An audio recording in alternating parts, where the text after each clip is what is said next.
What is good, Tesla family? It's Ray J back with another video, and this one I want to talk about Tesla SPY, Nvda, and also the QQQ. Break down what the technicals are telling us, what's going on with the news affecting the markets, what data is going to be dropping 15 minutes after the market opens, and so far what the news is saying about Tesla. But before I break anything down about all this information, before I get into any more details, let me just mention a couple of things. I'm firstly not a financial planner, so make sure you take none of this as financial advice. And also, if you guys can, please check out the Webull link, which is down below and in the description. If you sign up for Webull, the link down below, and deposit any amount of money into the account, you are guaranteed up to 12 free stocks. The offer runs in just 2 days, so check it out before they run out. With that out of the way, let's get on with the video. All right, guys, so Tesla's at a very, very critical resistance right now. This is resistance right here at the 50 EMA. Our resistance is at this yellow line, the 50, and then we have the 200 EMA as our support, or the red line, basically. And we've been stuck between these support and resistance levels, getting, hit back and forth, being dictated by the big pieces of news that have been coming out over the last couple of days. Both bullish and bearish pieces of news have been dictating Tesla. But the question is, how will Tesla move? Can Tesla break this resistance, or may Tesla get this rejection? I'm going to talk about that in just a couple of minutes. Let's first talk about the market very briefly. I want to remind everyone that 15 minutes after the market opens at 9:45 a.m. Eastern Time, or New York time, we have the Chicago PMI report coming out that could lead to more volatility for the markets. We also have at 10:30 a.m. Eastern Time the Dallas Fed Manufacturing Index. I don't expect this to be too impactful, but I think the Chicago PMI is going to have a bigger effect in the morning. So expect some volatility because of it. It could turn the market around, or it could cause some volatility. Who knows what's going to happen? So just be ready for that, just to be safe. Now, some things to know about the markets is we're seeing some credit card companies once again in competition, once again fighting it out when it comes to their fees. Yellow, the trucking company, has been filing for bankruptcy, and they have about $1 billion in debt that has to be restructured. We have some big earnings coming out, of course. And last but not least, it's July, the last day of July. This is significant because historically, July tends to be a decent month for the markets. The Dow is on a tear, and there's a good chance that they may try to hold the market up because it's the end of July. They don't want the market to tank. They want a decent month on their balance sheets. That's what they could be after. So just be prepared for that. And just know it's the last day of July. Now, as far as earnings go, I think SoFi has not come out just yet, and I'm still waiting for these. But I just want to mention that we have some energy companies coming out very soon, and then for tomorrow we have like Uber, Pfizer, and AMD, and things really start to kick off tomorrow. But it's going to be very interesting to witness. We're still waiting for a couple of these. So far, they've been quite decent overall. Now, going back, there's been some news that came out right here as futures have been running up quite nicely. They're very optimistic involving the tech earnings, and futures are looking quite good too. I mean, I was watching ES yesterday, it was holding up quite decently. I did see some moments where it got some like downside, but it came right back up, and it traded very flat. It wasn't like that crazy overall. Some sideways moments as well. So far, they're holding up though. In China, there's some announcements that came out involving new stimulus, which has been helping some companies. And finally, for Tesla, there's news that's coming out that Tesla is going to be cutting prices on some Model 3 and Model Ys in Hong Kong. However, we're still waiting on other headlines that could be coming out, so be prepared and watch them very carefully as they will affect Tesla's price action.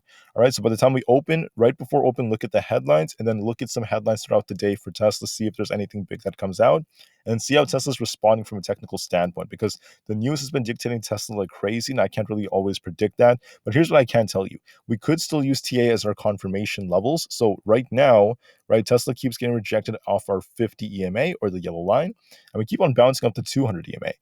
Now, if we break the 50, we have to get above 268, basically, 0.5, 268.5, break and hold above it, and don't just stop there, break well above it, get to like 269 plus, and look very bullish throughout that period. If we manage to achieve that, we're going to be watching this 270 resistance on Tesla, break that, then we have the next zone I think it's going to test, which is going to be around like 274 or so.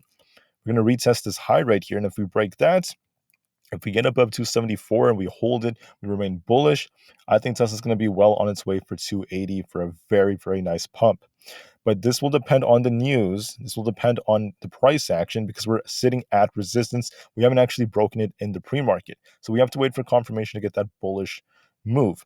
Now, if we break to the downside, if we reject off the 50 EMA, let's just say a bad piece of news comes out at the very last second for Tesla, hypothetically, then you're going to be watching 265 as our support. If 265 fails, let's watch 262.5. And if both of those fails, we're most likely going to fill this gap down here, in my opinion, or come very close to it around this like 256 area. So there could be some nice downside coming if that ends up being the case.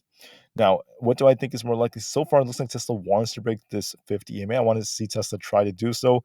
There's a possible double bottom setup on it, so the odds do favor trying to break out. I'm leaning a little bit more in that direction, but just to be safe, we have to wait for the news and wait for our confirmation. Now, as far as SPY goes, okay, SPY is continuing to pump right now, testing 458. This is exactly what I predicted yesterday. Us retesting 458, if not going even higher than that, and getting close to this high. As we're breaking this resistance, we have the potential to retest this high right to get very close to like 460 or so. And if we reject, you're going to be watching this thing come down to 457.18. Then we have 455.8 below that. Then 455, 454, 453.5 as our supports. All right. I know that was a lot, but we're going to be watching these levels carefully. Now, what do I think is very likely? I think based off this, we're going to see the market try to continue to push, but then we're going to be getting rejected off this like 460 resistance. We might reject off of it, who knows? But it's going to depend on the Chicago PMI 15 minutes after the market opens. Then we might get a rejection intraday. Market comes down a bit, but I think it's going to hold up for the most part, not really like drop too hard. Then get one more bounce at the end of the day because it's the end of July and they want to get some good balance sheets. So these like big fund managers will try to hold the market up. And I think we may get a decent day. I think the market's going to try to hold up. I think the odds greatly favor that. Now, Apple's also trying to pump right now, holding up quite nicely, retesting 196.6, and break above that we're going to be watching 197 and 197.2, and break above that then we have 198 and potentially 200 above that. And then for support, you're going to be watching like 196, for example, and 195, 193.79, and the list goes on, right? For this gap fill down here, if we do break below the 20 EMA, just going to be watching these levels carefully. I think it's going to pump a little bit more, slow down a little intraday, and we could be testing 197 plus on Apple, then potentially even higher levels. For the QQQ, we're going to be testing 385. If that breaks, it has the potential to push all the way up to about 387.98 or 388 if we get a very clean and strong break above 385. We need to break it, though. We haven't broken it just yet. We're currently at 384.5. If we break down, if it breaks below the 20 EMA or below, basically it has to retest like 382 first if it does break down. Then below that we have 380 flats. If those two fail, if 380 fails us, then we're likely going to fill this gap and come all the way down to like 378. But for now, that's like the more bearish case. I'm not really counting on that as of right now. It looks more bullish so far. I'm going to be watching it retest 385. If we break it, this thing has more upside coming, a nice accumulation structure. Odds do favor this potential to pumping more. For Nvda, let me just mention that we have a nice inverse head and shoulder structure, and we're currently around 470 on Nvidia. Now, it could cool off a little bit and retest some of these like lower levels before it tries to bounce, but ultimately, if it gets a small cool off and then pushes, or if it just straight up pushes from here, one of those two is very likely. I'm seeing 478 to 480 being tested on Nvidia, and if it breaks like above, for example, 474 quite quickly, that's going to be some nice confirmation on it. We could be seeing this test of about 480 on Nvidia before it potentially rejects and maybe slows down a little bit, but that's what I'm seeing for Nvidia. So far looks more bullish. For supports, don't forget we have 468 is going to be our resistance. That's one thing worth mentioning. Then for support, we have like 465, 463, 457.73, and the list goes on. All right, so far it's holding up nicely. Looks quite good. Things are looking great from that end. And then besides that, other tickers are also trying to hold up. Meta has a decent setup. Could cool off a little bit more, retest like 320 or so, but I do think it's going to retest 330 ultimately. And besides that, most of these stocks out there are holding up quite nicely. All right, Amazon's trying to pump too. We're going to be watching its resistance. I will talk more about Amazon in another video, but for now, I just want to mention that the market's holding up decently, and we're going to be watching this resistance on Tesla. Watch the 50 EMA, watch what news comes out.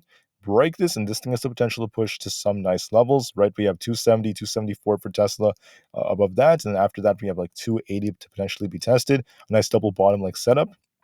But watch for confirmation first. See how the news is dictating Tesla, and watch the volume, watch your indicators, and watch many different things like that. All right, so with that said, thank you all so much for listening. Have an absolutely spectacular day trading. Let the chart guide you. Do not simply chase and hope the market does what you want it to do. Instead, let the chart dictate your price action and your own moves. When you realize the chart's about to do something, that's how you're going to make moves. It's not about what you want, it's more about what the chart is doing and your reactions to it when it comes to your trades and etc. All right, hope that's clear. And always watch for confirmations, watch supply and demand zones, watch your support and resistance, and don't forget about those like EMAs and other things like that, like VWAP. If you're watching like smaller time frames, watch all those different things if you're trying to scalp and etc., and watch for those confirmations when trying to trade. I want to make that as clear as possible. All right, have a great day, everyone. Remain calm, cool, and collected. Do what you have to do, and I'll most definitely see you guys very soon for the next video. Tesla in the market to the moon. Long term is very bright, and peace out.